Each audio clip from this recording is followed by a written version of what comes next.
US versus World sa All-Star Game. Tatlong team, apat na minigames. Ibang klase to bro. Ito na ang bagong format ng NBA 2026. Kalimutan mo na ang East versus West. Kalimutan mo na rin ang Team LeBron versus Team Giannis. Ngayong 2026, binago na naman ng NBA ang format at ngayon US versus the world na. Sa unang pagkakataon, tatlong team ang maglalaro. Dalawang US teams at isang world team na binubuo ng mga international players. Ang labanan, isang round-robin mini-tournament na may apat na tig 12-minute games. Game 1, Team A versus Team B. Game 2, panalo sa unang laro, kalaban si Team C. At sa Game 3, talo sa unang laro, laban din kay Team C. At pagkatapos niyan, yung dalawang team na may pinakamagandang record ang maghaharap para sa isang championship game.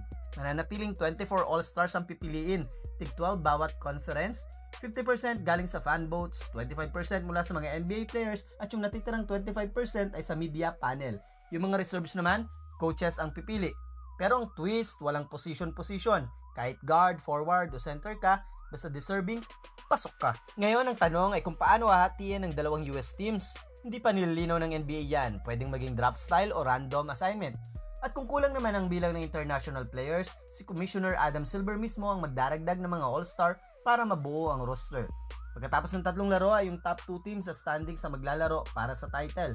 Pero kung pare-pareho silang 1-win 1-loss record, point differential ang magiging tiebreaker. Kaya't bawat possession, bawat basket, may halaga. Pero sa totoo lang, magandang refresh ito para sa All-Star Game. Mas maikli ang oras, mas intense ang labanan. At may pride sa pagitan ng US at world players, alam nyo yan. Kaya kung gusto ng NBA ng isang All-Star Game na may tunay na kompetisyon, ito na siguro ang tamang direksyon.